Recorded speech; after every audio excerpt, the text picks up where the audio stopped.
Hey guys, Josh here. Welcome back to another video. We're in a little bit of a different setting today. I wanted to make a video showing you guys my desk setup where I spend many hours of my day working, editing, making these videos, playing games, and much more. Now I know that there are tons of desk setup videos out there, but I always think that it's so interesting to see how other people set their spaces up and sort of get inspired by it. All right, there's a lot to cover, so let's just get straight into it. So real quick, let's talk about the desk that I use and the chair that I chose. Now, as far as the desk goes, I've had this L-shaped desk since probably high school, so a good 9 or 10 years now. And I've actually been meaning to swap it out, but this desk is just so big that every time I think about it, I just put it off. Now, the chair that I'm using is the Steelcase Gesture, which retails for about $1,000, but I picked it up used for about $300. I've really enjoyed using this chair as there are so many ways to adjust it to your liking, and I just find it to be really comfortable. Having good back support is definitely crucial, especially if you spend hours and hours in this chair every day. And yeah, picking up a good chair is something I'd recommend to anybody out there.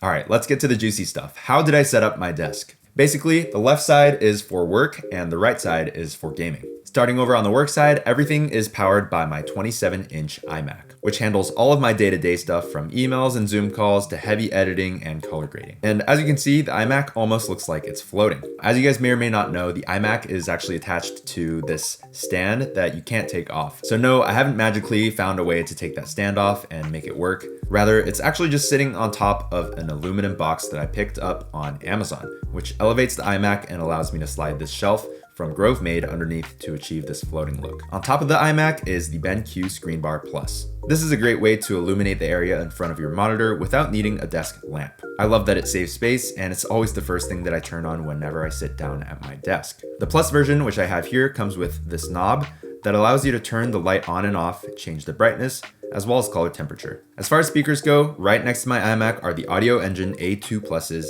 sitting on top of the DS1M stands, paired with the S8 subwoofer below the desk. Now these speakers are a relatively new addition to my setup, and honestly I don't know how I was surviving with the stock iMac speakers. This combo of speakers and subwoofer just really immerses you in the music or whatever media that you're consuming. Now the A2 Pluses on their own sound pretty clear, but they're kind of a little bit underwhelming with the amount of bass that they pack. I'd highly recommend anybody out there picking these speakers up to get some subwoofers to go along with them. With the addition of a subwoofer, it really just takes these speakers to a whole different level. The Audio Engine S8 subwoofer does come at a pretty penny, so if you don't want to spend that much, the nice thing with these A2 Pluses is that you can pair them with any subwoofer. Moving along, I have a couple products from grovemade, like this pencil holder. I've also briefly mentioned the grovemade desk shelf, which I have here in maple, and I just really love the way that this shelf brings dimension to my desk and allows me to store things on top of it, below it, and inside of it. So not only does it look good, it's also super functional.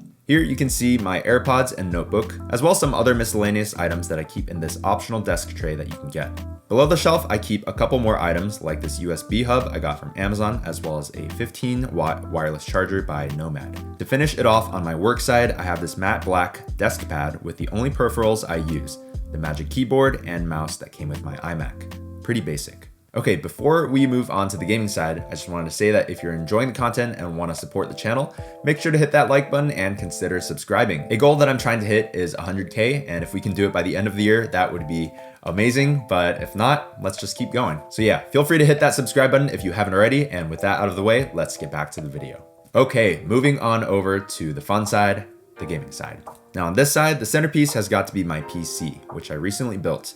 And the case I chose to build in is the Loki Ghost S1. I've wanted to build in this case ever since Dave2D featured it on his channel a couple of years ago, and I'm so glad that I finally had the time to do it. The case just looks so good, and I love the minimal aesthetic of it. Before I built this PC, I had an ATX case, which just looks so massive in comparison. Now, thermal performance is probably the biggest thing in question when it comes to small form factor PCs, so I'll be doing some tests in the upcoming weeks about what I learned with optimal setups with the fans and cable management and that sort of thing. So if you guys have any questions or are interested in seeing that video, make sure to leave a comment down below.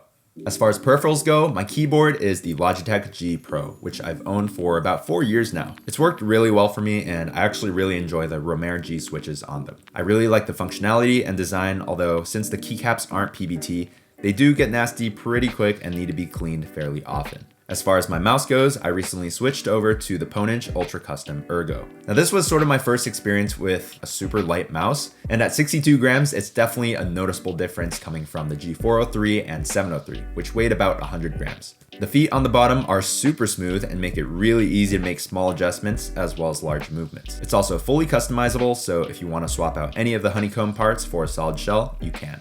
Now both of these sit on top of this really generic mouse pad that I picked up on Amazon probably 4 years ago now for $10, and I still use it to this day in my competitive games. Next to my mouse is this mouse bungee from Razer, which keeps the cable out of the way when gaming. Moving over to the right side of the desk, the headset I use is the SteelSeries Arctis Pro Wireless, which is sitting on top of this headphone stand from Banks. I actually really enjoy using the stand because it's super minimal, nice and sturdy, and it has a nice curve on top, which allows the ski goggle band to rest nicely and avoid getting stretched out. Although the stand is marketed towards AirPod Maxes, as you can see, it works great for most headphones, as here I have my Bose 700s and they fit perfectly. Talking a little bit about the SteelSeries Arctis Pro Wireless, which were released in 2018, in my opinion, they still hold strong in 2021 and going into 2022, and I wouldn't trade them for anything else. I love the swappable battery feature, and I just really enjoy the sound quality coming out of them. Honestly, those headphones are probably one of the best purchases that I've made this year. Okay, completing the gaming setup is my monitor, which is the Alienware AW2518HF. It's a 240Hz display with an anti-reflective matte finish, which helps keep it looking clean and reduces any distracting reflections. Before I had this monitor, I was using a 60Hz, and let me just tell you, when I swapped to the 240, it was just crazy. And still to this day, whenever I game on it, it's just so buttery smooth. Some other small things, on the right side of my desk, I have my Xbox controllers, which I play Rocket League and Forza with. Those sit on top of this charging dock that I got from Amazon, which is pretty plasticky, but it works pretty well. And I forgot to mention that on the top side of the desk, I installed some LED lights to give the shelf a glow, which again saves space from having a lamp.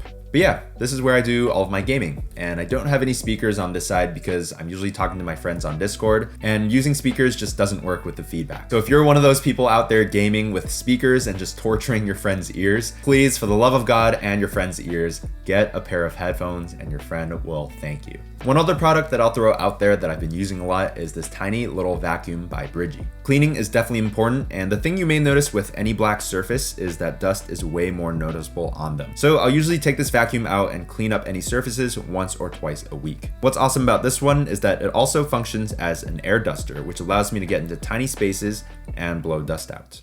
All right. That's it for this video. Links to everything will be down below. And if you guys have any questions about any of the products, feel free to leave a comment down below. If you haven't already, make sure to hit that like button on your way out, and I hope to see you guys in the next video. All right, peace.